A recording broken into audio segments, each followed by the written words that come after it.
If you like endurance training and you're a little bit fearful of taking creatine, I'm sorry. You've been lied to for years. It'll make you gain weight. It'll slow you down. It's only for bodybuilders.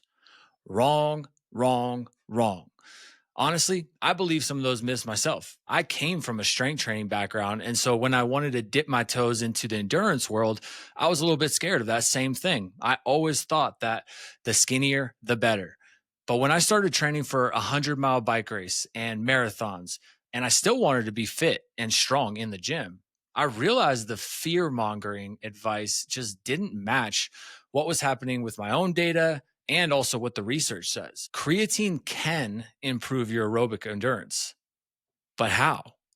What's going on, YouTube? Coach Mike here. So, in this video, I'm going to break down three things. First, what the research says about how creatine can impact your endurance work. Two, I'm going to put my coaching hat on and tell you realistic expectations on how you can see this show up in your performance during training. And then three, practical recommendations on how much you should take and when you should take it. Okay. What does the research say? So, I'm going to dive right into the main findings of the research, which is creatine does have an impact on weight, and creatine does not improve time trial performance, so steady state. And then three, creatine does not improve max power output. I know what you may be thinking. Okay, problem solved. It makes me gain weight and it doesn't improve performance. So there we go. Problem solved. That doesn't tell the full story. And so we're going to dive into how creatine can actually benefit your aerobic endurance, maybe not in the way you think. So just stay tuned. Before we move on, I just want to touch on probably the main concern most people have around hesitating to take creatine when they're engaging in endurance training or prepping for an endurance event, and that's weight gain. So I get it, because we look to the elite athletes that are getting PBs in marathons, that are, doing these incredibly endurance events here. And we see how skinny they are and we just associate it.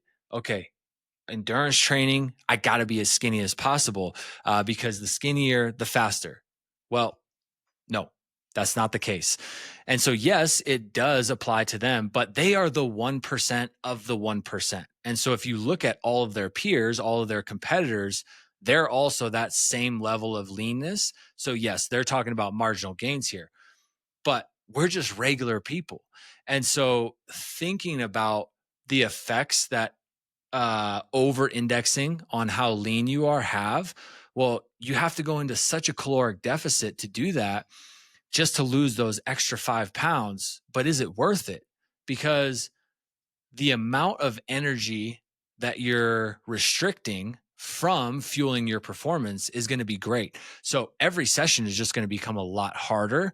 And is the 5 pounds actually worth it? Or would it actually improve your performance if you fueled properly and had the sufficient creatine, glycogen stores to, one, fuel your performance, and then two, recover immediately right after? Because if you're in a caloric deficit, that recovery process is going to take a lot longer. And so I get, like, yes, if you are overweight, if you're obese, then yes, you are going to run faster if you lose weight. But if you're trying to lose the last 5-10 pounds just to knock a couple seconds off your pacing, it's not worth it. Okay, I just briefly want to touch on some context here before we move on, because whenever research is done, it's done in a vacuum, in a bubble where like all of the variables are controlled. But are all the variables controlled in your real life? My guess is no. And so it makes sense why creatine does not show to improve time trial performance, because you're working at a steady state and it's a flat ground the entire time. And so when you go out for a run or when you go out for a bike ride and you encounter a little hill that you got to get over, you are using different energy sources than you would in a time trial performance. So we're going to dive into how it impacts you realistically in your own training versus in a bubble. And then the second one is going to be max power output. And so that makes sense because we do naturally produce creatine. And if we only have to utilize max intensity, max power for one rep, we have enough creatine stores for that. But can you repeat that effort? So if you're not supplementing with creatine, that's going to be very hard. And so we'll dive into how creatine has been shown to actually improve your mean max power output. So that's just the averages of multiple reps. So even though creatine has not shown improvement in time trial performance or peak power output, what the research is actually pretty conclusive on is that it does delay your time to fatigue and it also improves your repeated sprint ability. What does that actually mean? So, the main reason why creatine helps delay the time to fatigue and also improve your repeated sprint ability is simply because it increases the availability within your system. So any sort of, surge, sprint, anything that involves an intense brief moment of exertion, you're going to use creatine. And so creatine is always burning itself, replenishing itself, burning itself, replenishing. It goes through that process. You can kind of think of this as like an energy bank. So when you supplement or eat things with creatine, you are essentially making that deposit to increase your available balance when you start your exercise program. And so if somebody is not supplementing with creatine, then they're actually going to deplete their stores or balance much quicker. And when that happens, you start tapping into glycogen stores. And glycogen stores are also pretty limited. So it kind of has a trickle down effect. When your creatine stores are low, you're going to tap into your glycogen stores much faster. And then the faster you burn through glycogen, the faster you're going to bonk. Okay, so delaying the time to fatigue and improving your ability to repeat efforts or repeat sprints. How does that actually show up in your real endurance work? So, if you're running outside, if you're cycling outside, like I mentioned before, you got some hills to get over, or you got some surges that you have to do. You want to bake in strides, things like that. Creatine is going to help you repeat those efforts at a much lower cost because it's kind of like a death by a thousand cuts. Whereas if you're not supplementing with creatine and you're tapping into glycogen stores way faster, well, your energy stores total are going to decrease the further and further you get into your training session. And so supplementing with creatine is just going to spare those glycogen stores for those surges so you can actually repeat the efforts much more effectively. And then the delayed time to fatigue, well, think about at the end of a race, at the end of a training session, are you already dead? Or do you have a little bit more juice left in the tank and you just want to make a surge to finish the session out strong? Well, creatine is going to help improve that kick. All right. So the second benefit of creatine's impact on endurance work, it's recovery. So recovery is going to impact longevity. Now, what is longevity? If we just break down that word, it's long. How long can you engage in a program or a routine for without getting burnt out? Because the longer, the better for progress.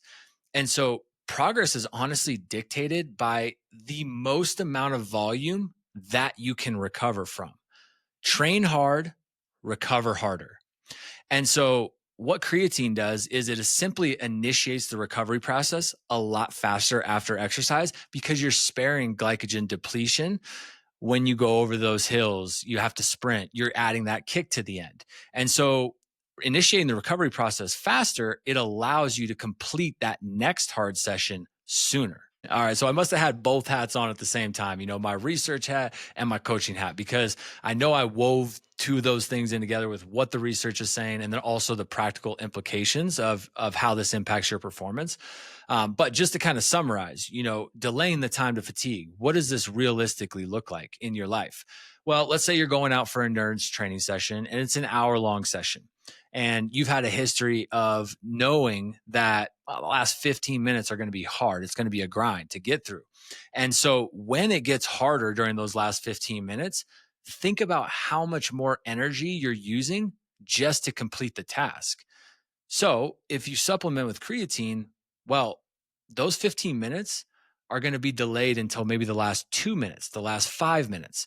And let's be real, if you're going out for an hour-long run, an hour-long bike ride, you can suffer for those last 2 or 5 minutes. And you're going to be able to save more energy on the back end. So that recovery process starts a lot sooner.